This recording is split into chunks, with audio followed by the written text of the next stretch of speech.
Kalau kita mau lihat amal kita diterima sama Allah atau tidak, Bapak Ibu sekalian, lihat setelah kita kerjakan amal itu apakah kita lanjutkan amal yang lain. Kalau kita mendapatkan taufik dari Allah, kita dimudahkan untuk mengerjakan ibadah setelah ibadah sebelumnya, maka berarti ibadah yang sebelumnya diterima.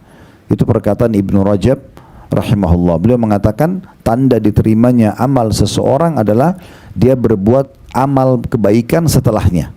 Dan tanda ditolaknya amal seseorang, dia mengerjakan setelah ketaatan kemaksiatan kepada Allah. Jadi ini semua tolak ukur yang harus kita jadikan pegangan. Sudah berapa puluh tahun Bapak Ibu lewatin Ramadan, dan pelajaran apa yang sudah diambil. Sayang sekali kalau kita ikutin arus, semua orang lagi kendor imannya, kita juga ikut kendor iman kita. Atau rame-rame mendowngrade imannya, amal solehnya. Ini sayang sekali. Karena seperti tadi, orang yang sudah sampai pada prestasi tertentu lalu ditinggalkan prestasinya. Ini kurang lebih peringatan yang kami ingin sampaikan diri kami dan juga Bapak Ibu sekalian, agar Ramadan kemarin betul-betul mumpung masih suasana Syawal, masih suasana Lebaran, ya, walaupun kita sudah lewat 2 pekan kurang lebih ya dari bulan Syawal, tapi 1 Syawal kemarin adalah Idul Fitri dan kita masih di bulannya. Makanya tepat sekali kita memperingatkan diri kita masing-masing dan berprinsip atau mengambil sebuah prinsip, kalau saya akan menjadi orang yang lebih baik 11 bulan ke depan, dan Ramadan akan datang kita tingkatkan lagi sampai kita bertemu dengan Allah, semua sudah maksimal. Baik, kesempatan ini sebagai ganti buku kita yang kemarin sudah selesai, sekarang kita akan bahas judul buku Keajaiban Sedekah dan Istighfar. Di situ ada tulisan kanker ganas sembuh lewat sedekah, sungguh ajaib. Dan di situ ada juga selain sedekah ada singgungan tentang masalah istighfar. Dan ini ditulis oleh Hasan bin Ahmad bin Hasan Hammam. Dan buku ini saya melihat buku yang paling lengkap sebatas ilmu saya, yang membahas tentang masalah sedekah dan istighfar. Dan kalau seseorang bisa menggabungkan 2 perbuatan amal soleh ini, maka insya Allah akan menutupi banyak kekurangan-kekurangan dalam hidupnya. Dia rutin bersedekah dan juga dia rutin beristighfar kepada Allah subhanahu wa ta'ala. Seperti biasa saya ingatkan kembali, kalau Bapak Ibu punya buku, maka yang pertama dilihat daftar isinya. Berapa kali saya ingatkan itu ya. Karena daftar isi ini meringkas kepada kita apa isinya buku itu. Dan Bapak Ibu kalau ingin menyelesaikan isi buku, Bapak Ibu bisa melihat daftar isi yang paling mengklitik bagi kita, kemudian kita baca, dan itu insya Allah akan membantu kita untuk menyelesaikan buku tersebut. Atau metode yang lain kayak kita gunakan sekarang, kita berurut dari lembaran pertama sampai lembaran terakhir, kita membacanya semua, tapi dengan ada pemandu. Ya mungkin kebetulan posisi kami di sini. Buku ini terdiri dari 153 lembar. Kita akan coba bahas insya Allah satu persatu ke depannya. Semoga Allah mudahkan, tapi saya tidak tahu berapa pertemuan. Di daftar isi di halaman 1 ditulis tentang keajaiban sedekah dan ada muqaddimahnya serta pengertian sedekah di antara pendapat salaf tentang sedekah dari halaman 1 sampai halaman 6. Di halaman 9 itu mulai masuk tentang apa yang Bapak Ibu dapatkan kalau Bapak Ibu bersedekah. Yang pertama, sedekah adalah pensucian dan pembersihan. Yang kedua, sedekah adalah bentuk ketundukan kepada perintah Allah dan Rasulnya. Yang ketiga, seorang mukmin berada dalam naungan sedekahnya pada hari kiamat. Yang keempat, sedekah itu akan menghindarkan dari musibah dan menjauhkan dari kematian buruk atau su'ul khatimah. Yang kelima, sedekah adalah tanda dan bukti nyata dari iman yang benar. Yang keenam, sedekah itu sebagai tebusan bagi seorang muslim dari belenggunya. Yang ketujuh, Allah subhanahu wa ta'ala memberikan ganti kepada orang yang memberi sedekah. Yang kedelapan, pahala sedekah tidaklah terputus dan dari pemberinya setelah kematian. Yang kedelapan, pahala sedekah tidaklah terputus dari pemberinya setelah kematian. Yang kesembilan, sedekah itu menghapus dosa-dosa atau kesalahan. Kemudian ada, itu sampai halaman 23. Dari halaman 24 ini contoh-contoh tentang orang-orang atau praktisi daripada sedekah itu sendiri. Petunjuk Nabi tentang sedekah sallallahu alaihi wasallam, beberapa contoh riwayat tentang para pemberi sedekah dan infak. Ada kedermawanan Nabi Muhammad SAW dalam bersedekah di halaman 27. Kemudian ada infak Abu Bakar As-Siddiq halaman 32. Ada infak Utsman bin Affan 34. Infak Ibnu Umar 36. Infak Ummul Mukminin Aisyah radhiyallahu anhum ajma'in 38. Infak Ummul Mukminin Zainab binti Jahash 40. Infak Abu Dahda halaman 41 dan infak Abu Talha halaman 43. Ini semua nanti isinya kisah-kisah. Kemudian ada halaman 46 berobat dengan sedekah. Ya, artinya banyak penyakit dan permasalahan bisa selesai dengan sedekah. Nanti akan kita bahas di babnya insyaAllah. Kemudian kisah-kisah nyata tentang berobat dengan sedekah. Dari mulai halaman 49 sampai 65. Mengobati luka nanah dengan sedekah. Sedekah penyebab sembuhnya seorang ibu. Tentu titik-titik berarti ada tambahan lanjutan kisah. Nanti kita bahas insyaAllah. Allah menyembuhkannya dari kanker dan sebabnya adalah sedekah. Selamat dari kejadian tragis karena sedekah. Para dokter berkata harapan sudah tidak ada, tanda kutip. Sedangkan sedekah berkata tanda kutip harapan kesembuhan masih ada. Kemudian batu ginjal yang bisa sembuh dan sedekah. Kemudian sebuah rumah yang tidak pernah dimasuki dokter atau penyakit karena sering sedekah. Dan yang terakhir sedekah dan istighfar adalah obat bagi kemandulan. Bisa punya keturunan gitu ya. Setelah sampai halaman 65-nya kita pindah dari halaman 69, itu bahasan berbeda yaitu masalah istighfar. Berisi dari halaman 73 muqaddimahnya, kemudian pengertian istighfar, hakikat istighfar itu sendiri dan sebab-sebabnya, istighfar, sifat istimewa orang-orang mukmin, perkataan salaf tentang istighfar, lafaz-lafaz istighfar, kemudian sejenak bersama penghulu istighfar. Lalu ada kondisi dan waktu-waktu dianjurkan istighfar setelah sholat atau setelah menyelesaikan ibadah, istighfar di akhir malam, pada penutupan majlis, memohon ampunan bagi orang-orang yang meninggal. Kemudian ada istighfarnya malaikat, ada istighfar para nabi-nabi, ada istighfar Nabi Muhammad SAW. Lalu ada manifestasi dan buah istighfar. Kemudian istighfar adalah penunaian titah Allah, istighfar termasuk sebab rezeki, istighfar adalah sebab masuk surga, istighfar adalah sebab dihapuskannya dosa, istighfar mencegah hukuman dan azab sebelum keduanya terjadi, istighfar adalah sebab diangkatnya derajat seseorang setelah meninggal, istighfar adalah sebab disucikan hati, istighfar adalah sebab memperoleh anak, istighfar adalah sebab menikmati kesehatan dan kekuatan. Terakhir, kabar gembira bagi para wanita diisi dengan kisah-kisah istighfar. Al-Hasan Basri dan istighfarnya, sedekah dan istighfar penyembuh kemandulan, istighfar dan keberkahan rezeki, emosi dan amarah istri reda karena istighfar, siapa yang lebih benar perkataannya daripada Allah, kemudian tukang roti dan istighfar, serta istighfar dan gempa. Nah, semua ini nanti akan menjadi bahasan kita ke depannya Bapak Ibu sekalian. Baik, kita akan coba masuk langsung di halaman 5 ya, di masalah pengertian sedekah itu sendiri. Saya akan bacakan kata penulis. Sedekah menurut bahasa atau etimologi adalah sebuah kata benda yang dipakai untuk suatu hal yang disedekahkan atau dikeluarkan. Kata tersebut diambil dari unsur huruf shad, dal dan qaf, dan dari unsur as-sidq. Diambilnya kata sedekah karena sedekah itu menunjukkan kepada kebenaran penghambaan kepada Allah. Al-Jurjani berkata, seorang penulis kamus, sedekah adalah sebuah pemberian yang diharapkan ganjarannya dari Allah Subhanahu wa taala. Sementara Ar-Raghib Al-Asfahani berkata, ini juga seorang penulis buku, sedekah adalah harta yang dikeluarkan oleh manusia dengan maksud ibadah seperti zakat. Akan tetapi sedekah itu pada dasarnya disyariatkan untuk perkara yang disunnahkan, sedangkan zakat adalah untuk perkara yang diwajibkan.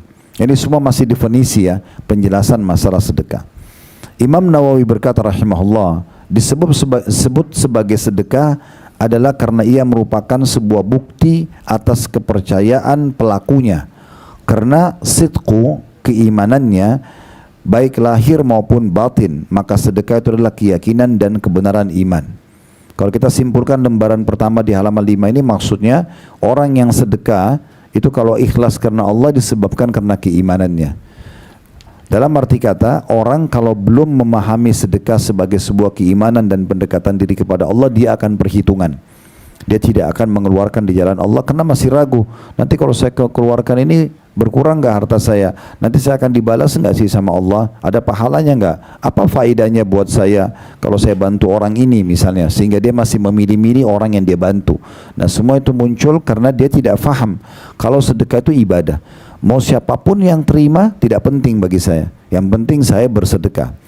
Mau orang yang sama atau orang yang berbeda tidak penting buat saya, karena targetnya sedekah. Nah itu kalau orang dengan keimanan. Tapi kalau orang bukan karena keimanan, dia akan marah melihat orang yang sama muncul hari esok, atau dia bertemu dengan orang yang sama. Dia bisa mengatakan, kan kamu sudah saya bantu. Seakan-akan yang butuh adalah orang yang mengemis tersebut. Padahal sebenarnya ada persepsi yang perlu kita perbaikin Bapak Ibu sekalian. Dalam sedekah yang butuh kita, bukan penerima. Bagaimana memahami ini? Kalau Bapak Ibu bantu seseorang yang susah Rp1.000.000 misalnya, dia datang ke Bapak Ibu, tolong anak saya sakit, bantu saya. Kita bantulah Rp1.000.000. Betul dia pakai untuk kesembuhan anaknya, tapi habis, selesai. Cuma kita sebagai pemilik sedekah itu memiliki nilai 1 juta dari apa yang kita kasih ke dia yang akan dibawa di timbangan amal hari kiamat. Nilainya tetap ada, tapi fisiknya sudah habis dipakai oleh orang tersebut. Dan luar biasanya nilai yang akan dibawa ke timbangan amal memang harus melalui orang ini, harus melalui sedekah, melalui orang-orang. Berarti yang butuh kita sebenarnya bukan dia. Dia akan habiskan tapi tetap tidak hilang nilainya yang kita akan bawa di timbangan amal hari kiamat. Nanti akan kita jelaskan di perkataan para salafus saleh berhubungan dengan masalah ini. Bagaimana persepsi orang-orang saleh sebelum kita, dia menanamkan dalam dirinya dia lebih butuh memberikan sedekah daripada orang yang menerima. Selama ini kan kita balik. Kita anggap orang yang menerima lebih butuh. Akhirnya kita memberikan dengan sombong, kita melemparkan uang, kita menganggap kenapa kamu lagi dan segala macam hal. Karena persepsi yang salah. Nanti kita akan dengarkan di halaman selanjutnya 6 dan 7 ini bagaimana para ulama-ulama sebelum kita dari sahabat, dari tabi'in, mereka berbeda sekali. Mereka menganggap setiap hari dia harus cari siapa yang jadi penerima sedekahnya, karena dia tahu dia yang butuh dengan sedekah itu, karena nilainya akan dibawa di timbangan amal. Plus lagi, inilah investasi yang paling mahal. Ibu dan bapak kalau mau investasi yang paling menguntungkan, mendatangkan banyak sekali rezeki di dunia dan pahala di akhirat, justru bukan di perusahaan-perusahaan besar di Tamrin atau Sudirman, bukan di Amerika ataupun di tempat-tempat yang lainnya, tapi tetangga-tetangga kita yang miskin. Itu investasi termahal. Ibu bapak kasih ke mereka, Allah yang pencipta langit bumi akan balas kita. Bukan lagi pemilik perusahaan yang hanya menjanjikan 5-10% atau 15% keuntungan. Ya, tetapi ini Allah Subhanahu wa taala mengatakan innallaha yarzuqu may yasha bighairi hisab. Allah kalau sudah balas orang tanpa ada hitungannya.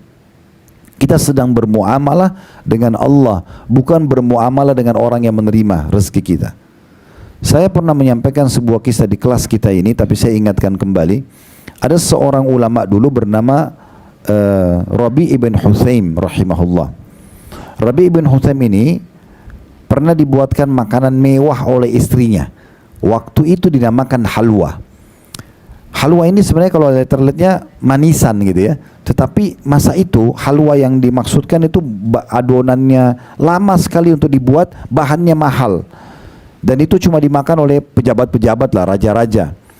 Karena Rabi ibn Huthaim ini rahimahullah tidak pernah rewel apa yang dihidangkan istrinya dia makan. Istrinya juga merasa perlu berikan yang terbaik. Diberikanlah satu nampan halwa itu. Dibuat susah, bahannya mahal. Rabi ini kebetulan ada kedatangan 2 muridnya yang mau bertanya hukum-hukum agama. Anak Rabi ibn Huthaim keluar dari dalam dapur membawa makanan tadi halwa dan sudah dipotong-potong Bapak Ibu sekalian. Kayak biasa kita potong cake ukuran segitiga, dipotong kemudian dihidangkanlah di depan ayahnya. Sebelum mengambil makanan tersebut, rupanya ada orang yang mengetuk pintu rumah Rabi. Kita bisa coba bayangkan kalau kita di posisi beliau ya. Kita lagi di rumah, mau makan sama keluarga atau sama tamu, makanannya enak, belum kita sentuh ada yang ketuk pintu. Maka yang terjadi Rabi tunjuk anaknya suruh buka pintu itu. Lihat siapa di depan pintu.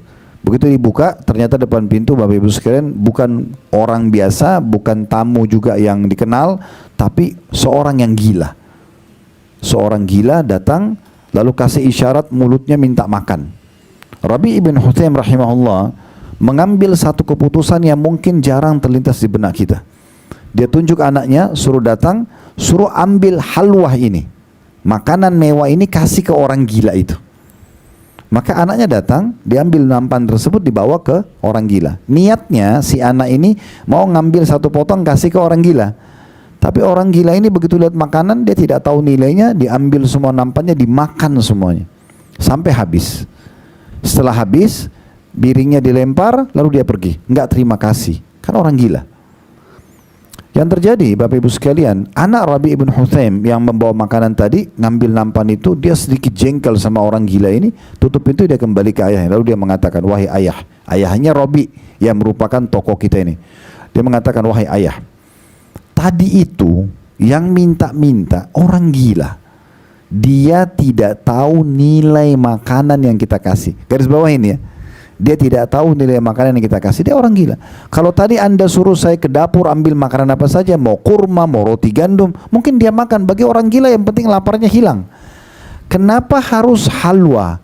Kenapa harus makanan mewah ini yang ibuku buat susah, setengah mati, bahannya mahal, buatnya susah gitu. Maka Rabi ibn Huthaim mengajarkan kepada anaknya, sekaligus buat kita semua, bagaimana prinsip sedekah dalam Islam. Dia mengatakan, wahai anakku, kalau seandainya orang gila itu tidak tahu nilainya, Allah tahu nilainya. Jadi tidak penting siapa yang terima, karena Allah yang nilai. Orang yang terima nggak usah dilihat, mau kita kenal atau tidak kenal, mau dia terima kasih atau tidak. Kalau orang karena Allah nggak penting, yang penting sudah sampai sedekah kita, kan gitu. Lalu dia membacakan firman Allah, lan tanalul birra hatta tunfiqu mimma tuhibbun. Kalian tidak akan pernah mendapatkan maksimal balasan daripada pahala sedekah kalian sampai kalian infakkan yang paling kalian cintai. Bapak Ibu kalau mau maksimal mendapatkan pahala, ini sebagai contoh, masuk ke satu restoran, kita beli makanan, anggaplah kita makan misalnya satu porsi 200.000, 250.000 satu orang, misal. Sudah sangat mewah. Bapak Ibu beli porsi yang sama, kasih tukang parkirnya, kasih orang miskin jalan. Itu berarti bersedekah sejumlah senilai yang kita nikmati. Kita pernah beli baju mahal, kita beli baju yang mahal sama, kita berikan kepada orang lain. Ini puncak daripada sedekah itu, karena kita mengeluarkan seperti apa yang kita rasakan. Ini sebuah poin mungkin tidak mudah untuk dilakukan, tetapi kalau Bapak Ibu mau masuk dalam kategori orang yang maksimal mendapatkan pahalanya, dia keluarkan yang terbaik. Karena Allah berfirman tadi dibacakan oleh Rabi untuk anaknya, lan tanarul birra hatta tunfiqu mimma tuhibbun. Kalian tidak akan merasakan besarnya maksimalnya balasan pahala sampai kalian mengeluarkan apa yang kalian paling paling sukai. Makanya Nabi Muhammad SAW itu gemar sekali dengan sedekah. Di Ramadan kayak kemarin, itu kalau di masa Nabi Muhammad SAW, kata sahabat Nabi, kami temukan Nabi SAW ajwadun nas, orang yang paling dermawan. Wa kana ajwad ma yakun fi Ramadan, dan lebih dermawan lagi di bulan Ramadan. Bahkan Nabi dalam bersedekah lebih cepat daripada angin yang berhembus. Puncak daripada Bapak Ibu dermawan, ya sedekah, tidak menolak siapapun yang minta. Ini berat memang. Tapi ini akan bisa kita lalui kalau kita sudah fahami adalah ibadah, dan justru puncaknya nggak pernah nolak orang yang minta. Orang yang sama atau bukan orang yang sama. Kecuali memang dalam satu keadaan kita tahu orang ini akan melakukan kemaksiatan. Misal uang itu akan dipakai judi, akan dipakai zina. Tapi kalau tidak, maka nggak usah gerutu, kasih saja. Nggak usah lihat siapa yang terima, tapi yang penting kita sudah berhasil sedekah di hari itu. Bayangkan Bapak Ibu sekalian, kalau sedekah yang kita keluarkan atau ibadah yang kita kerjakan adalah ibadah terakhir kita. Dari mana kita tahu itu adalah terakhir setelah itu kita meninggal? Maka kita tutup dengan kebaikan, husnul khatimah. Apalagi nanti Bapak Ibu akan kaget membaca, mendengarkan dari buku kita ini, bagaimana kelebihan dan keutamaan orang yang sedekah. Banyaknya penyakit sembuh, banyaknya permasalahan yang selesai, itu justru dengan sedekah. Sampai Ibnu Abbas radhiyallahu anhu, sahabat Nabi, mengatakan, saya kalau menemukan ada hajat saya kepada Allah belum diterima, maka saya sengaja keluar mencari orang miskin untuk bersedekah. Jadi mereka yang keluar mencari, bukan lagi mereka menunggu orang yang datang minta. Kalau Bapak Ibu persepsinya masih, ya siapa yang minta saya kasih. Beda sekali dengan orang yang dia yang cari dan merasa butuh kepada sedekah tersebut. Kalau Bapak Ibu tinggal di satu komplek yang mewah, keluar langsung masuk tol, langsung turun di kantor atau di mall, kemudian kapan mau sedekahnya nih? Betul memang ada cara-cara lain ya, seperti misalnya kita transfer ke yayasan misal, contoh, atau mungkin kita kasih tukang parkir, oke lah. Tetapi untuk mendapatkan peluang tetangga-tetangga yang susah di sebelah, atau orang yang dorong gerobak di pinggir jalan, ataupun jual bakso atau mie ayam atau gorengan, itu kapan kita bisa memberikan kepada mereka, kan gitu. Jadi kitanya harus memahami kalau kita membutuhkan itu, Bapak Ibu sekalian. Makanya dalam satu riwayat yang sahih disebutkan, Nabi SAW pernah diantarkan kepada beliau kurma yang baru dipanen berkeranjang-keranjang, banyak sekali. Dan beliau belum menyentuh satu butir pun, sementara kurma itu sangat ranum, matangnya pas gitu. Maka pada saat itu ada Nabi SAW baru terima, diberikan oleh sahabat Nabi sebagai hadiah. Kemudian ada orang datang minta, Nabi SAW sedekah, langsung kasih karena sudah hak Nabi. Tapi Nabi itu bukan ngambil sekilo atau berapa butir kurma dikasih, sekeranjang-keranjang ambil gitu. Cara memberinya begitu, ya langsung dikasih sampai habis semua. Sementara Nabi belum icipi satu pun dari butir kurma itu. Ternyata masih ada orang yang datang minta. Nah, waktu orang yang datang minta, Bapak Ibu sekalian, Nabi SAW sudah tidak punya. Maka beliau terlihat raut wajahnya sedih. Sahabat beliau sekaligus mertua beliau Umar bin Khattab di sebelah beliau mengatakan, "Ya Rasulullah, Allah tidak bebankan Anda di atas kemampuan Anda. Tadi Anda sudah bantu semua orang, kenapa harus Anda merasa sedih?" Tapi Nabi diam aja. Nabi sedih kenapa? Karena masih ada orang minta tidak bisa dikasih. Sementara puncak kedermawanan memberi semua orang yang minta. Maka Ali bin Abi Thalib di sebelah Umar bin Khattab yang merupakan sahabat Nabi, tapi di sini posisinya sebagai anak mantu Nabi, korek kantongnya rupanya masih ada 3 dirham uang, kecil sekali. Dia mengatakan, "Ya Rasulullah, ini sisa uang saya, sedekah di tempat yang Anda mau." Maka Nabi senyum lebar. Nabi langsung kasih ke orang tersebut sambil mengucapkan kata-kata yang harus jadi pegangan setiap orang Muslim. Dia mengatakan, Nabi SAW mengatakan apa? "Bihadza umirtu." Beginilah aku diperintahkan. Maksudnya tidak pernah nolak orang yang minta. Selama dia butuh pasti dia minta. Kalau dia sudah tidak butuh nggak mungkin. Sekarang Bapak Ibu saya tanya yang sudah Allah bukain rezeki, apakah Anda masih mau buka pintu minta-minta? Anda sudah tidak mau, pasti Anda malu karena sudah punya income dan merasa tidak perlu. Untuk apa sih? Cuma mintain dan itu.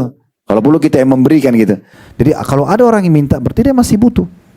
Orang yang mengamen di pinggir jalan, orang yang mengemis, kadang-kadang syaitan mengajak kita negosiasi ya. Itu mungkin masih sehat, masih bisa kerja, itu mungkin itu anak pinjaman, itu pura-pura. Ini semua bisikan syaitan. Dari mana Bapak Ibu tahu kalau dia masih bisa kerja? Mungkin dia sudah melamar gak diterima. Orang sekarang sarjana aja banyak gak diterima kerja, apalagi kalau pengangguran, gitu kan? Orang yang ngamen itu, saya yakin itu bukan profesinya sebagai penyanyi. Saya sangat yakin. Mereka nyanyi karena mau makan. Terbukti ibu kalau dan bapak kasih uang dia berhenti nyanyi, kan itu. Walaupun baru 1 potong 2 potong kata, karena bagi dia duitnya dapat dia bisa makan, kan begitu. Dan itu berarti bukan profesi. Beda kalau profesinya, ini kan itu ada hukum tersendiri. Tapi kalau orang yang butuh makan, ibu bapak masih lihat ada orang kelihatan susah pakaiannya di pinggir jalan, kalau beli gorengan atau beli apa, nggak usah nawar lagi itu. Udah 1.000 rupiah, masih 2.000 masih ditawar. Kan ini agak unik. Kalau perlu kasih uang lebih. Nah itu semua ciri-ciri kedermawanan. Dan perlu digarisbawahi ya, agama Islam agama dermawan. Islam sangat memerangi sifat pelit, lawan daripada dermawan. Bahkan dimasukkan dalam kategori dosa besar.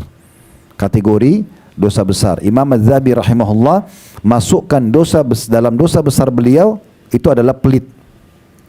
Dalam sebuah riwayat Bukhari, pernah ada Bapak Ibu sekalian, satu suku Arab di Madinah, kepala sukunya meninggal, lalu diganti dengan kepala suku yang baru.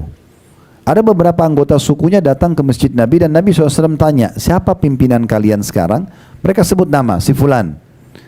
Lalu Nabi tanya, "Bagaimana orang itu?" Mereka bilang, "Orangnya tampan, orangnya bersih, orang yang berwibawa, ya, orangnya kaya, tapi sayangnya pelit." Ini kata anggota sukunya. Lalu kata Nabi SAW apa? Penyakit jiwa apa yang lebih buruk daripada pelit? Kalau orang sudah perhitungan untuk dirinya dan orang lain, Bapak Ibu sekalian, orang ini tidak akan bahagia hidup. Dan dia akan penuh dengan kecurigaan. Karena takut barangnya hilang, makanannya hilang. Bahkan yang berbahaya, pelit sama orang-orang terdekatnya. Sama anaknya, sama suaminya, sama istrinya. Misalnya ibu pulang rumah bawa makanan kesukaan. Begitu ketemu anak, ingat ya, ini makanannya ibu. Ya. Jangan disentuh. Wah ini luar biasa. Padahal yang sedang diajak ngomong darah dagingnya sendiri. Kadang-kadang marah karena makanan kesukaan di kulkas disentuh sama anak. Walaupun cuma dicuil sedikit, marah. Ini kan agak unik. Ini kenapa sifat bakhilnya? Harusnya dia kasih, dia beli. Dia beli lebih. Ini buat kamu nak ya, ini buat ibu, ini buat ayah. Oke, atau kita makan sama-sama ya. Atau mungkin dia biarkan pembantunya, asisten rumah tangga, sudah menyhidangkan buah, tapi nggak dikasih. paling nanti bekas-bekas. Akhirnya membuat mereka mencuri makanan dari kulkas, diam-diam ambil makanan kalau majikan sudah tidur, dan seterusnya. Kenapa kita nggak kasih yang terbaik? Sementara apa kata Nabi SAW? Siapapun di antara kalian yang sudah dihidangkan oleh pembantunya, begitu kata Nabi ya, dihidangkan pembantunya, maka kalau bukan dia panggil duduk makan bersama, maka dia sisipkan untuknya, karena dia sudah melihat makanan itu. Dia juga pengen, kan gitu. Kasih orang jangan yang bekas. Saya biasa kalau pulang rumah beli buah-buahan, Bapak Ibu sekalian, jadi bukan membanggakan diri, bukan cuma berbagi pengalaman. Saya paham, saya didik istri saya sama anak, itu kita beli apapun itu, pisahkan langsung kasih duluan dulu. Yang bantu kita di rumah, kasih mereka lihat sendiri masih dalam boxnya, kita buka, kita berikan mereka dahulu, baru sisanya buat kami. Maka itu membuat mereka lebih betah kerja sama kami, mereka merasa dimanusiakan dan seterusnya, dibandingkan orang yang harus tunggu habis bekas kemudian dikasih kepada mereka. Mereka juga manusia. Kalau mereka baik ekonominya kayak kita, kira-kira mau jadi asisten rumah tangga? Gak bakal mau, kan gitu. Berarti kan keadaan yang membuat mereka seperti itu. Kita muliakan mereka bagian daripada syariat Allah Subhanahu wa ta'ala. Jadi hati-hati sekali Bapak Ibu sekalian ya. Dan ada kalau lihat dalam surah Muhammad itu juga disebutkan ayat Al-Quran tentang ancaman orang-orang yang pelit ya. Dan cukup banyak hadis-hadis Nabi SAW yang berbicara masalah itu. Maka buku ini akan memberikan kita banyak sekali ide-ide dan membuka wacana kita dan memperbaiki persepsi kita selama ini yang keliru. Jadi Islam adalah agama dermawan. Puncak daripada kedermawanan itu adalah orang tidak menolak siapapun yang meminta, dia berusaha memberikan apa yang dia mampu, dan juga dia tidak perhitungan apa yang dia keluarkan. Karena Nabi SAW mengatakan kepada Asma binti Abi Bakar radhiyallahu anha, la tuki fayukillahu alaiki, jangan kau perhitungan di jalan Allah, maka Allah juga akan perhitungan denganmu. Orang ini 20 ribu saja, orang ini 50 ribu saja, dia perhitungan, maka Allah juga akan perhitungan dengannya.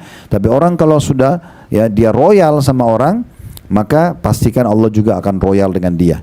Pernah saya sampaikan sebuah prinsip dasar, kalau Bapak Ibu ingin orang lain loyal dengan kita, kita harus royal dengan dia. Royalitas mendatangkan loyalitas. Umum, suami istri mau saling cinta, memang orang harus saling memberi. Kalau suami istri aja saling pelit, bagaimana caranya bisa nggak langgeng rumah tangganya, kan gitu. Atau teman sama teman, atasan sama bawahan, pemimpin sama masyarakat, memang harus royal, maka akan memunculkan loyalitas ya. Orang akan peduli dan perhatian dengan kita. Tidak ada orang, teman-teman, tidak suka kalau diberi.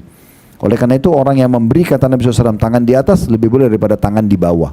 Jadi kita selalu memberi. Baik, sekarang kita coba dengar di halaman 6 sama halaman 7. Ini perkataan ulama-ulama salaf tentang kedermawanan dan sedekah. Pertama dari Umar bin Khattab radhiyallahu anhu di halaman 6. Beliau berkata, sungguhnya amal itu saling berbangga-bangga diri. Lalu sedekah berkata kepada amal-amal lain, saya adalah yang paling baik di antara kalian. Maksudnya di sini adalah Umar bin Khattab ingin menyampaikan pesan amal yang paling baik sedekah.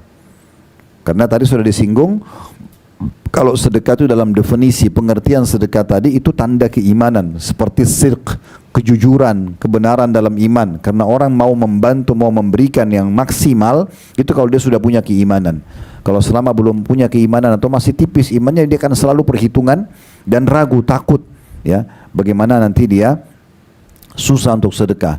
Dan seingat saya di kelas kita ini pernah kita bahas Al-Baqarah lengkap ya. Waktu itu surah Al-Baqarah surah nomor 2 ayat 261 sampai 274.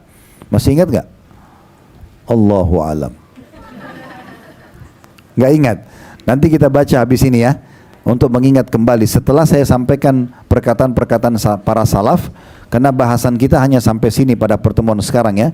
Nanti kedepannya kita baru bahas tentang pahala sedekah dan buahnya. Tapi kita akan kuatkan perkataan salaf ini dengan nanti kita akan baca kembali Al-Baqarah. Bapak Ibu nanti bisa buka aplikasi Al-Quran di handphonenya dari ayat 261 sampai 274. Tapi itu nanti sebentar. Saya akan baca dulu sekarang perkataan para salaf ini. Jadi kembali lagi Umar bin Khattab berkata, sesungguhnya amal itu saling berbangga-bangga diri, lalu sedekah berkata, saya adalah yang paling baik di antara kalian. Kemudian Abdul Aziz bin Umair rahimahullah berkata, salat itu akan menyampaikan dirimu setengah perjalanan. Puasa menyampaikan dirimu pada pintu sang raja Allah subhanahu wa ta'ala. Sedangkan sedekah menyampaikan dirimu ke hadapan raja tersebut. Jadi ini kita bisa lihat bagaimana mereka memposisikan sedekah sangat luar biasa. Umar mengatakan justru kalau amal-amal itu saling berbangga, sedekah yang paling pantas untuk berbangga nomor satu. Abdul Aziz mengatakan sholat menyampaikan kau setengah perjalanan kepada Allah, puasa sampai ke pintu sang raja, sedekah menghadapkan kamu di depan raja, depan Allah subhanahu wa ta'ala. Ibnu Abil Ja'ad rahimahullah, seorang yang lain juga saleh, berkata, sesungguhnya sedekah itu benar-benar menghilangkan 70 pintu keburukan. Kalau Bapak Ibu sedekah dengan ikhlas, apapun itu, makanan, minuman atau yang lainnya, itu bisa menyelamatkan kita dari 70 pintu masalah. Yahya bin Mu'adz rahimahullah berkata, tidaklah saya mengetahui suatu biji yang mengimbangi gunung dunia kecuali sedekah. Maksudnya tidak ada amal yang langsung dijanjikan dengan sedikit tapi pahalanya bergunung-gunung seperti sedekah. Sedikit dikeluarin pahalanya gunung-gunung, balasannya begitu. Ini semua masih perkataan para salaf ya. Nanti pertemuan akan datang insya Allah, kita akan bahas secara khusus apa yang Bapak Ibu dapatkan kalau sedekah, poin demi poin nanti insya Allah. Asy-Sya'bi rahimahullah berkata, ini yang prinsip dasar tadi yang sempat saya singgung ya. Beliau mengatakan, barang siapa yang tidak memperlihatkan bahwa dirinya lebih butuh kepada ganjaran sedekah daripada seorang fakir yang butuh kepada sedekah, maka dia telah membatalkan sedekahnya dan telah memukul wajahnya sendiri dengan sedekah itu. Jadi menurut Asy-Sya'bi rahimahullah, kalau ada orang dia tidak menunjukkan dia lebih butuh dengan pahala sedekah sehingga dia selalu haus dan ketagihan untuk mau ke sedekah ya, daripada orang fakir yang butuh, maka dia seperti menghancurkan dan menghilangkan pahala sedekah itu sendiri. Karena orang kalau tidak anggap dia butuh dengan pahala sedekah, Bapak Ibu kasih makanan, kasih pakaian, kasih uang, kasih apalah, bukan karena Bapak Ibu merasa butuh dengan pahalanya, maka Bapak Ibu nanti akan merasa sombong dengan orang penerima, merasa lebih berhak daripada itu. Setiap lewat, itu tuh baju yang dipakai dari saya loh, itu masjid saya yang wakafin loh. Selalu dibilang, karena bagi dia tidak butuh dengan pahalanya, dia butuh pujian orang. Tapi kalau orang targetnya pahala, maka dia tidak akan pernah mau sebut. Udah tidak ada yang tahu, nggak masalah, tapi Allah sudah tahu. Kan begitu. Nah ini perkataan yang luar biasa. Lebih dalam lagi Bapak Ibu sekalian, perhatikan di halaman 7. Al-Laits ibn Sa'ad rahimahullah berkata, ini tolong digarisbawahi baik-baik. Dia mengatakan, barang siapa yang telah mengambil dariku satu sedekah atau hadiah. Jadi kalau dia bungkus hadiah, dia siapin untuk sedekah, ada yang terima, dia bilang barang siapa yang telah mengambil dariku satu sedekah atau hadiah, maka hak dirinya atas diriku adalah lebih besar daripada hak diriku atas dirinya, karena dia telah menerima apa yang telah aku korbankan kepada Allah. Maksudnya apa? Kalau saya siapin sedekah, saya keluar, saya cari ada orang yang mau nerima, maka dia lebih berhak untuk saya hormati daripada dia menghormati saya. Karena dia telah menerima apa yang nanti ditimbangan amal saya, nah gitu. Coba persepsinya ya. Jadi pemahaman kita yang harus kita perbaiki Bapak Ibu sekalian. Selama ini kita selalu menganggap penerima yang butuh. Ini yang selalu membuat kita membatasi pemberian kita. Kita juga menghina orang. Kita kadang-kadang menolak. Itu terjadi. Tapi kalau kita anggap kita yang butuh, maka kita akan mengejar dia. Kalau perlu yang pernah kerabat yang pernah kita bantu, kok kamu sudah nggak pernah nanya saya lagi ya? Kamu butuh nggak bantuan? Nah, ini pernah terjadi nggak? Nggak pernah, gitu kan? Karena persepsinya. Kita bahkan bersyukur, alhamdulillah dia sudah tidak telepon lagi, gitu ya. Padahal sebenarnya kita justru merasa harus butuh. Ini orang selama ini minta bantuan kok sekarang sudah enggak? Masih hidup kah? Meninggal kah? Mungkin dia ada masalah baru kah? Gitu ya. Karena fahami baik-baik Bapak Ibu sekalian. Kalau orang itu sudah terpenuhi, dia nggak akan minta. Kecuali 1-2% dari manusia mungkin ada penyakit jiwa, sudah kaya raya tapi masih ngemis sama orang, itu aneh. Orang pasti lebih jaga kewibawa dan nama baiknya gitu ya. Nggak mungkin dia mau mengemis gitu. Kemudian lebih dalam lagi, perhatikan perkataan setelahnya, Fudail bin Iyad rahimahullah. Ini seorang ulama yang sangat terkenal dengan kesolehannya. Dia pernah berkata kepada orang-orang yang menerima sedekahnya. Jadi dia kasih orang itu terima sedekahnya. Apa yang dia bilang sama orang-orang itu? Mereka, dia tunjuk orang-orang yang sudah ambil sedekahnya, membawa perbekalan-perbekalan kita menuju akhirat tanpa upah sedikit pun, hingga mereka meletakkannya di atas timbangan di hadapan Allah. Ini persepsi yang luar biasa. Ada orang dikasih sedekah, lalu dia bilang, lihat orang-orang ini membawa bekal kami ke timbangan amal tanpa diupah. Bagaimana memahami ini Bapak Ibu sekalian? Sementara kan kita kasih duit, karena bagi dia uang yang dikasih, saya kasih 1 juta rupiah dipakai untuk pengobatan anak, kebutuhan, habis. Tapi 1 juta ini melalui dialah dibawa ke timbangan amal, nanti memberatkan timbangan amal untuk masuk ke surga. Jadi itu yang dilihat. Yang kita lihat sedekah kita yang dibawa, dan harus melalui mereka-mereka ini. Tanpa penerima gimana caranya sampai ke akhirat, kan gitu. Nah ini persepsi yang tadi saya bilang, ini luar biasa. Bagaimana senangnya dia pada saat orang-orang menerima sedekahnya. Kita tutup dengan beberapa statement di sini, tapi ini statement yang menarik dari Ali bin Abi Thalib radhiyallahu anhu yang harus kita faham. Kalau Bapak Ibu dibukakan rezeki, yang saya tahu insya Allah sini Bapak Ibu masya Allah sudah dibukakan rezeki, ya. Maka perhatikan poin ini Bapak Ibu sekalian ya. Ali bin Abi Thalib berkata, barang siapa yang telah diberikan suatu harta oleh Allah, maka hendaklah ia menyambung kekerabatan dengannya. Jangan lupa kerabat-kerabat kita, saudara, tante, paman, ponakan, bantu mereka. Ya, ini hak mereka ada dari harta itu, bukan punya kita sendiri. Kemudian memperindah jamuan buat tamu. Kalau dulu kita cuma bisa teh hangat sama kue misalnya kering, sekarang udah ada lebih. Kita bisa belikan lontong sayur, belikan makanan main course, apalah. Ada lagi lebih, kita ajak lagi makanan yang lebih, beri lagi makanan lebih bagus gitu ya. Nah itu salah satu hal yang harus diperhatikan kalau punya harta. Plus lagi yang ketiga, menolong seseorang yang membutuhkan. Berarti menolong di sini Bapak Ibu sekalian, bisa orang datang minta, bisa kita yang cari.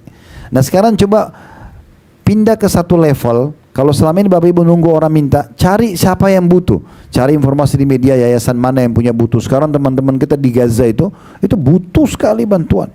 Alhamdulillah kita bersyukur kita berada di negara yang pemerintah kita dukung. Ini luar biasa ini. Ini poin yang luar biasa. Sampai Pak Prabowo sekarang mau menampung 1.000 orang pengungsi Gaza, ini luar biasa ini. Sementara banyak dunia yang diam gitu ya. Kita masih bisa. Jadi kita warga Indonesia bisa jihad dengan harta. Kita nggak bisa dengan fisik, karena fisik itu harus izin pemerintah untuk ke sana. Dan tidak mungkin. Tapi Allah bilang tentang jihad, berjihad dengan harta dan jiwa. Kita bisa dengan harta kita, nyumbang. Kita lagi nonton apa di media, biasanya muncul tuh, yayasan apa, sumbang gitu kan. Beri kepada mereka, bantu. Ini penting sekali. Kami kadang-kadang kalau berangkat juga umrah, saya coba telepon teman-teman di Palestina. Ada kebetulan Dr. Amjad, beliau mengajar di Masjid Aqsa. Biasanya kami kalau buat umrah plus Aqsa sebelum ada kejadian Gaza, kami biasa ketemu. Dan beliau punya hotel juga dekat Masjid Aqsa. Punya yayasan sosial resmi. Saya telepon, bisa nggak ketemu di Mekah? Ketemu, saya ajak semua jemaah ini yayasan langsung nih, resmi. Dan mereka betul-betul terjun di Gaza, ngantar makanan langsung dan segala macam. Ini perlu kita lakukan, apalagi pemerintah mendukung. Basnas pun sudah membuka untuk bantuan, dan ini semua ini termasuk ya, membantu orang yang membutuhkan. Kalau mereka sih orang Palestina sekarang ini luar biasa. Kalau saya melihat sudah wajib untuk setiap muslim membantu. Bukan pilihan lagi, karena memang mereka butuh. Mereka kelaparan, mereka sakit, mereka lagi dijajah. Bukan hanya dijajah, lagi dibunuh. Setiap hari tidak ada keamanan bagi mereka. Berita terakhir itu yang saya dapat dari teman-teman di sana, itu tentara Israel sekarang kalau sudah ada yang kumpul aja, yang kumpul untuk menerima makanan itu dibom. Sehingga makin tidak bisa menerima makanan pun tidak bisa sama sekali. Ini berarti tinggal tunggu mati, udah kelaparan, tidak ada keamanan, diserang dan seterusnya. Kemudian membebaskan tawanan. Nah ini kalau ada tawanan-tawanan muslim, kita bisa tebus dengan harta kita. Ibnu Samil, orang terputus jalan. Kayak orang datang dari Surabaya ke Jakarta, misalnya dia pakai kereta terus dirampok di jalan misalnya ya. Kemudian dia mau pulang Surabaya nggak ada biayanya. Nah, ini salah satu contohnya gitu. Kemudian orang-orang fakir miskin. Kalau fakir itu Bu dan Bapak sekalian, orang yang tidak tahu orang yang tidak tahu mau makan apa hari ini apalagi besok. Orang yang susah sekali. Kalau orang miskin itu punya income tapi tidak cukup. Itu semua masuk dalam kategori yang perlu dibantu. Para mujahidin, ya teman-teman kita di Palestina juga masuk dalamnya, dan dia bersabar. Nah itu tadi yang orang-orang yang harus kita libatkan dalam harta kita ya, kerabat kita dan seterusnya. Kemudian sisi yang lainnya, dan dia kata Ali bersabar atas musibah yang menimpa hartanya. Itu normal. Kalau kita sudah punya harta, ada orang utang nggak bayar. Nggak ada orang utang semua dibayar itu. Ujiannya ada. Tapi siapa yang sebutkan keutamaan, dan saya ingatkan kembali. Kata Nabi SAW, siapa yang memberikan utang orang lain atau tenggang waktu atau memaafkannya, maka dia akan dapat naungan Allah di hari kiamat. Di mahsyar tidak ada naungan kecuali naungan Allah. Jadi orang lagi kepanasan di mahsyar, justru dia dapat naungan di saat itu. Dan juga kata Nabi SAW, siapa yang mengutangkan orang lain atau memberikan tenggang waktu, ya, maka dia akan mendapatkan pahala sedekah seperti sejumlah uang yang dia sedekahkan itu sampai jatuh tempo.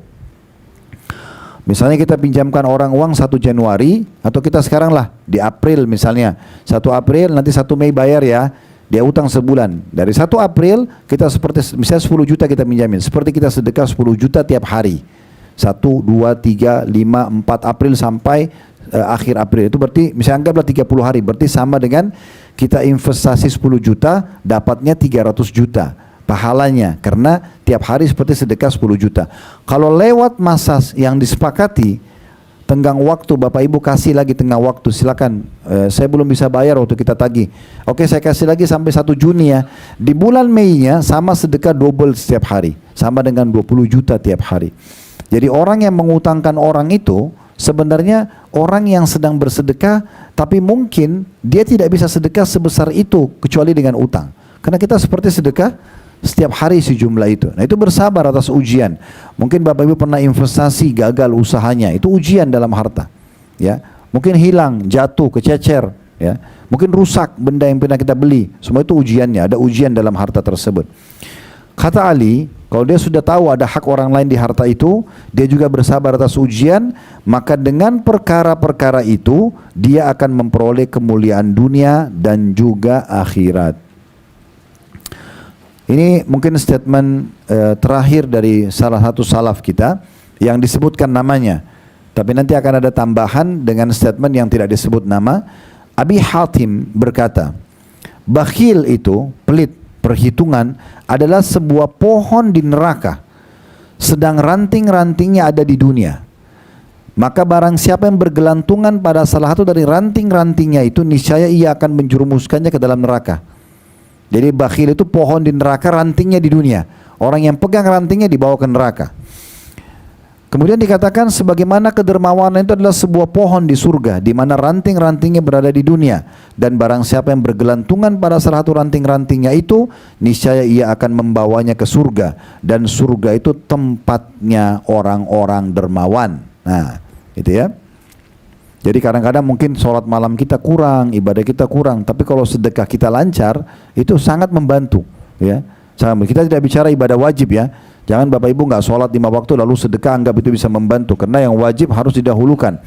Tapi amal-amal yang lain bisa sangat terbantukan dengan sedekah. Sebagai penutup di bahasan kita kesempatan ini, yaitu perkataan penulis mengatakan, apabila salah seorang dari orang-orang soleh didatangi oleh orang fakir, seraya meminta sedekah kepada mereka, maka orang soleh itu berkata, selamat datang wahai orang yang hadir untuk membawakan perbekalan kami kepada Rob kami. Ini ciri orang-orang soleh dan soleha. Kalau orang miskin datang, mereka senyum, mereka bilang selamat datang. Maksudnya ayo silakan terima dari saya, apa yang kau mau saya bantu, saya bantu. Ya, orang-orang yang akan membawa perbekalan kami kepada Tuhan kami. Nah itu statementnya. Dan yang dimaksud dengan perbekalan di sini adalah berupa kebajikan atau kebaikan dan amal-amal yang mendekatkan diri kepada keridhaan Allah Subhanahu wa taala. Nah, ini bahasanya Bapak Ibu sekalian. Baik, kita tutup, mungkin kita tambah dengan tadi saya bilang ya, coba kita baca Al-Baqarah, dibuka aplikasi dalam handphonenya atau aplikasi Al-Quran di handphonenya, Al-Baqarah 261 sampai 274. 261 sampai 274, Bu. Sudah? Saya baca ya 261-nya ya. Mathalul ladzina yunfikuna amwalahum fi sabilillah kamathali habbatin ambatat sab'a sanabila fi kulli sumbulatin mi'atu habba wallahu yudha'ifu liman yasha wallahu wasi'un alim. Perumpamaan nafkah yang dikeluarkan oleh orang-orang yang menafkahkan hartanya di jalan Allah adalah serupa dengan sebutir benih. Jadi Bapak Ibu nyumbang apapun di jalan Allah seperti sebutir benih yang menumbuhkan 7 bulir. Dan di setiap bulir-bulir ada 100 biji. Jadi satu sedekah, makanan kah, pakaian kah, uang kah, itu seperti satu benih. Dari benih itu ada 7 bulir, setiap bulir ada 100 biji. Itu kan berarti ratusan kali lipat balasannya. Allah melipat gandakan ganjaran bagi siapa yang dia kehendaki, dan Allah maha luas karuniahnya dan maha mengetahui. Maksudnya Allah yang suruh kalian untuk sedekah, Allah yang maha kaya. Untuk apa ragu? Ayat 262-nya, alladzina yunfikuna amwalahum fisabilillahi thumma la yutbi'una ma anfaqu mannan wala adan lahum ajrun min rabbihim wala khaufun 'alaihim wala hum yahzanun. Orang-orang yang menafkahkan harta di jalan Allah, kemudian mereka tidak mengiringi apa yang dinafkahkannya itu dengan menyebut-nyebut pemberiannya. Kamu kan sudah saya bantu, kamu kan begini dan begitu. Syaratnya agar terima maksimal pahala jangan sebut-sebut. Udah selesai, udah bantu orang antara ibu dan bapak sama Allah, gak perlu sebut-sebut. Plus lagi, dan tidak menyakiti perasaan si penerima. Ini firman Allah ini. Jadi tidak boleh, kamu sudah saya bantu berapa kali nggak tahu diri ya, dan segala macam lah. Bahasa-bahasa seperti ini tidak layak, tidak pantas gitu ya.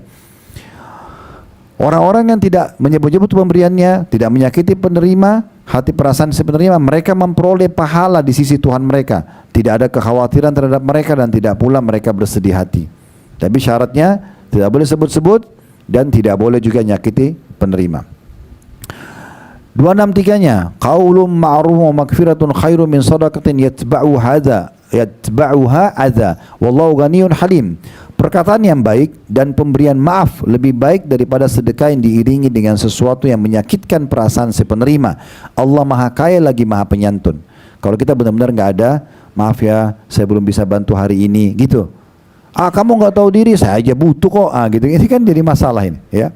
Jadi Allah mengatakan perkataan santun, tidak bisa bantu bilang baik-baik, belum bisa dan segala macam. Itu lebih baik, apalagi dengan pemberian dengan marah atau dengan emosi, dengan melempar dan seterusnya. 264-nya, ya ayyuhalladzina amanu la tubtilu shadaqatikum bil manni wal adza kalladzi yunfiqu malahu riya'an nasi wa la yu'minu billahi wal yawmil akhir. فَمَثَلُ كَمَثَلِ صَفْوَانٍ عَلَيْهِ تُرَابٌ فَأَصَابَهُ وَابِلٌ فَتَرَكَهُ صَلْدًا لَا يَقْدِرُونَ عَلَى شَيْءٍ مِّمَّا كَسَبُوا وَاللَّهُ لَا يَهْدِي الْقَوْمَ الْكَافِرِينَ. Hai orang-orang beriman, jangan kamu menghilangkan pahala sedekahmu dengan menyebut-nyebutnya dan menyakiti perasaan si penerima. Lihat berapa kali Allah ulangi ini. Seperti orang yang menafkahkan hartanya karena riya, hanya mau dipuji orang, riya kepada manusia, dan dia tidak beriman kepada Allah dan hari kemudian. Maka perumpamaan orang itu seperti batu licin yang di atasnya ada tanah. Ibu dan bapak bayangkan batu licin ditaruh tanah di atasnya, kemudian batu itu ditimpa hujan yang lebat, maka menjadilah bersih batu tersebut tanpa tanah. Mereka tidak menguasai sesuatu pun dari apa yang mereka usahakan, dan Allah tidak memberi petunjuk kepada orang-orang yang kafir. Jadi kalau orang riya, orang yang berinfak riya, pamer, menyakiti perasaan orang yang penerima dan seterusnya, ini berarti dia seperti sedekahnya itu seperti pasir di atas batu licin dihantam dengan hujan yang deras sehingga hilanglah semua pasir-pasir tersebut. 265-nya, wa mathalul ladzina yunfiquna amwalahum ibtigha'a mardatillahi wa tathbitan min anfusihim kamathali jannatin birabbatin asaba wabilun fa'atat uqala di'fain fa in lam yusibha wabilun fatal wallahu bima ta'maluna basir. Dan perumpamaan orang-orang yang membelanjakan hartanya karena mencari keridhaan Allah dan untuk keteguhan jiwa mereka seperti sebuah kebun yang terletak di daratan tinggi yang disiram oleh hujan lebat, maka kebun itu menghasilkan buahnya 2 kali lipat. Jika hujan lebat tidak menyiraminya, maka hujan gerimis pun memadai, dan Allah Maha melihat apa yang kamu kerjakan. Dari ayat ini juga kita ambil pelajaran, kalau tanah daratan tinggi itu hujan gerimisnya sudah cukup menghasilkan panen yang bagus. Kalau hujan lebat maka bisa 2 kali lipat hasil panennya. Nah, ini perumpamaan orang-orang yang membelanjakan hartanya di jalan Allah, ya.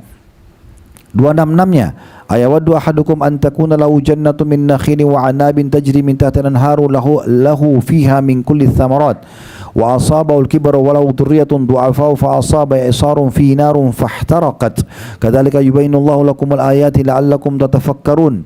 Apakah ada salah seorang di antaramu yang ingin mempunyai kebun kurma dan anggur yang mengalir di bawahnya sungai-sungai, dia mempunyai dalam kebun itu segala macam buah-buahan, kemudian datanglah masa tua pada orang itu sedang dia mempunyai keturunan yang masih kecil-kecil, maka kebun itu ditiup angin keras yang mengandung api lalu terbakarlah. Demikianlah Allah menerangkan ayat-ayatnya kepada kamu supaya kamu memikirkannya. Maksudnya orang yang infak tapi riya, nyakitin perasaan orang, itu seperti orang yang sudah punya kebun lalu ditiup sama angin yang ada api dan jadi kebakaran, hangus semuanya, seperti itu.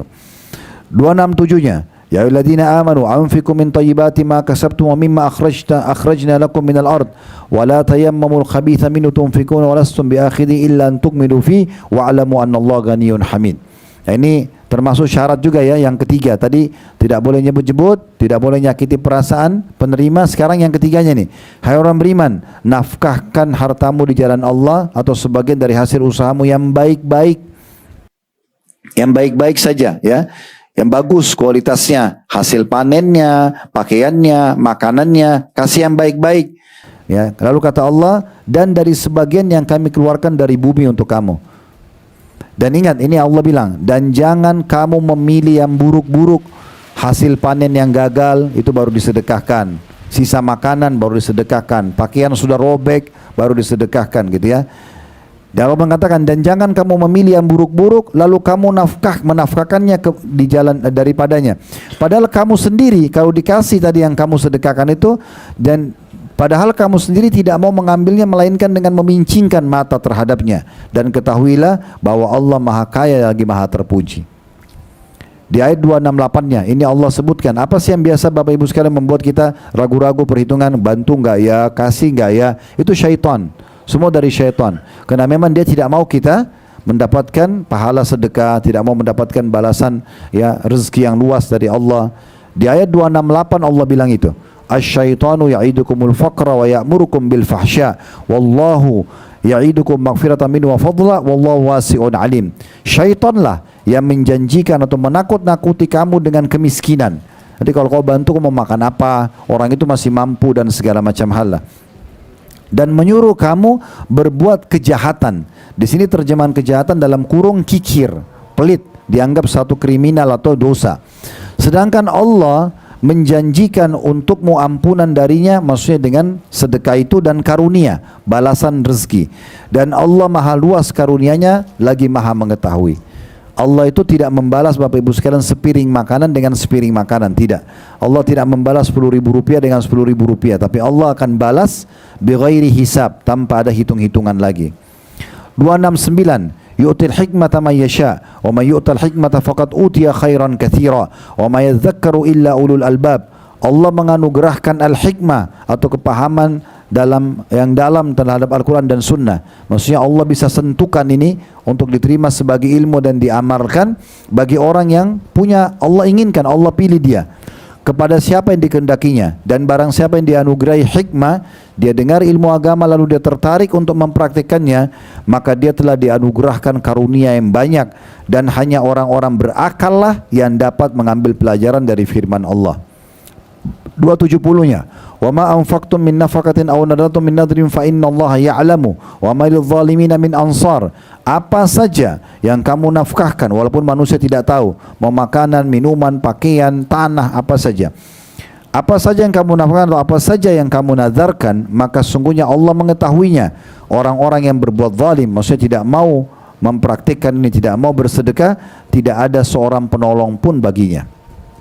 271-nya, in tubdu sadaqati fa ni'mahi wa in tukhfuha tu'tuha al-fuqara fa huwa khairun lakum wa yukaffiru ankum min sayyi'atikum wallahu bima ta'maluna khabir. Jika kamu menampakkan sedekahmu, kayak misalnya ada kotak amal di masjid, di pinggir jalan orang miskin, kita nampakkan, kasih kepada orang, kata Allah, itu baik saja, itu baik sekali, kata Allah. Dan jika kamu menyembunyikannya, bila tidak ada yang tahu lalu kita rahasiakan, maka itu jauh lebih baik. Dan Allah akan menghapuskan dengan sedekah itu sebagian kesalahan-kesalahanmu, dan Allah mengetahui apa yang kamu kerjakan. 272-nya, laisa 'alaika hudahum walakinna Allah yahdi man yasha wa ma tunfiqu min khairin fali anfusikum wa ma tunfiquna illa ibtigha'a wajhillah wa ma tunfiqu min khairin yuwaffa ilaikum wa antum la tudlamun. Bukanlah kewajibanmu menjadikan mereka mendapat petunjuk, hai Muhammad. Maksudnya kalau sudah dengar ayat ini tapi tidak mau juga praktekin, itu bukan di tangan seorang penyampai. Apakah Nabi Muhammad SAW atau para ulama atau dai-dai kecil kayak kami cuma menyampaikan ke Bapak Ibu misalnya, maka itu bukan kewajiban kami ya. Cukup menyampaikan saja. Akan tapi Allah lah yang memberi petunjuk, taufik kepada siapa yang dikehendaki. Kalau ada yang tergerak hatinya mau kerjakan, mau terima, berarti Allah kasih petunjuk pada dia. Dan apa saja harta yang baik yang kamu nafkahkan di jalan Allah, maka pahalanya itu untuk kamu sendiri. Dan janganlah kamu membelanjakan sesuatu melainkan karena mencari keridhaan Allah. Dan apa saja harta yang baik yang kamu nafkahkan, niscaya kamu akan diberi pahalanya dengan cukup, sedang kamu sedikit pun tidak dianiaya. Ayat 273-nya. Ini sampai 274 ya. Ayat 273, dan ini ayat-ayat yang terpanjang dalam Al-Quran bahas tentang sedekah. 261 Al-Baqarah sampai 274. 273-nya, lil fuqara'i alladziina uhsiru fi sabilillahi la yastati'una darban fil ardi yahsabuhumul jahilu aghniya min at-ta'affufi ta'rifuhum bisimahum la yas'aluna an-nasa ilhafa wa ma tunfiqu min khairin fa innallaha bihi alim. Berinfaklah kepada orang-orang fakir yang terikat oleh jihad di jalan Allah. Nah, ini kayak teman-teman kita di Palestina sekarang, mereka tidak dapat berusaha di muka bumi. Mereka lagi dijajah, lagi diserang. Orang-orang yang tidak tahu menyangka mereka adalah orang-orang kaya karena memelihara diri dari meminta-minta. Kamu kenal mereka dengan sifat atau melihat sifat-sifat mereka. Dan mereka tidak meminta kepada orang-orang secara mendesak. Dan apa saja harta yang baik yang kamu nafkahkan jalan Allah, maka sungguhnya Allah Maha mengetahui. Di ayat 273 ini Allah menyinggung kita begini Bapak Ibu sekalian. Jangan karena kita lihat tetangga itu tidak pernah minta, keluarga itu tidak pernah minta, tapi sebenarnya kita lihat dari bajunya, dari rumahnya, memang dia susah.